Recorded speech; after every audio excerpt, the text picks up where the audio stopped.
Prejudice or unsupported judgment in favor of or against one thing, person, or group as compared to another in a way that is usually considered unfair. I really think it's the conditioning and programming that starts early in life. I catch myself when talking about music with people.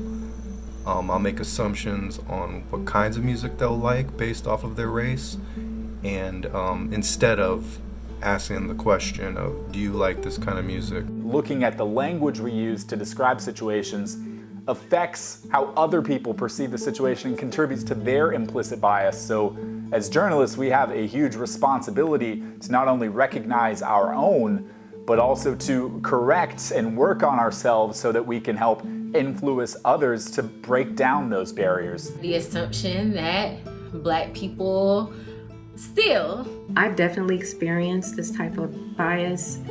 I remember once on an interview, the interviewer at the end told me that he thought I spoke very well.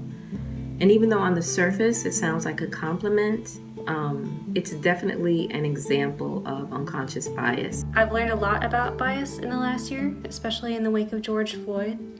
And I think I've uncovered some of my own biases, which without intending or even knowing, I didn't think that racism was as prevalent as people were making it seem.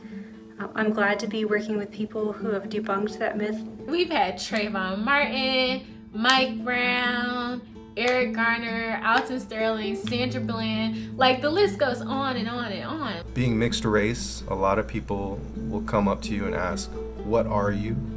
And I always like to answer with, I'm American, or I'm human, which usually gets the point across in a passive-aggressive way that they've ruffled my feathers a little bit. I was included in a class action lawsuit against the company that used to finance my car, or that financed my old car. Come to find out, they were charging minority customers higher interest rates. And I mean, this is something that we hear about all the time. It's not really harmless. It sounds harmless because it's so passive, but you're literally like, people are paying out of pocket because of your biases. And I'm ready to take more responsibility for looking around in the world and seeing how things really are. It's something that we all experience in one way or another.